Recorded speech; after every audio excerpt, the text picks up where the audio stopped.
మనల్ని ఇంత అద్భుతంగా ఇక్కడ సమావేశపరిచినటువంటి వైష్ణగోస్తమి ట్రస్ట్ మెంబర్స్ అందరికీ కూడా ధన్యవాదాలు. అలాగే మనకి ఇంత అద్భుతమైన ఈ అవకాశాన్ని కల్పించినటువంటి గురువు గారు అయినటువంటి బ్రహ్మర్షి పితామహ పత్రిజీ గారికి గట్టిగా కర్తధ్వనులతో ఆయనకి కృతజ్ఞతలు తెలుపుకుందామండి. ఆయన ఒకటే కోరుకున్నారు, ధ్యాన జగత్, పిరమిడ్ జగత్, శాకాహార జగత్, ఈ మూడు ఆయన ఆశయాలు. ఆ ఆశయాలు నెరవేర్చడంలో మనందరం కృతకృత్యులమై చక్కగా ఆ కార్యక్రమాలు నెరవేర్చడానికి ఆశయ సాధనకై కృషి చేస్తూ ఉండాలి. అలాగే మాది కపిలేశ్వరం మండలం అండి. నా పేరు సత్యనారాయణ చౌదరి, అందరూ అంగర్ చౌదరిగా నేను ప్రచారం.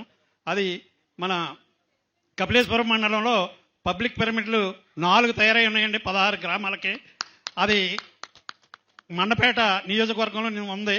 ఆ మండపేట నియోజకవర్గాన్ని మరింత అభివృద్ధి పరచడానికి మా మండపేట నియోజకవర్గము, కపిలేశ్వరం మండలం 3 మండలాలు కలిపి మరింత కృషి చేస్తామని మీ అందరి ముందు తెలియపరుస్తూ కృతజ్ఞత తెలుసుకుంటూ ఇంతటి అవకాశాన్ని నాకు ఇచ్చిన మీకు కృతజ్ఞతలు, ధన్యవాదాలు. Thank you.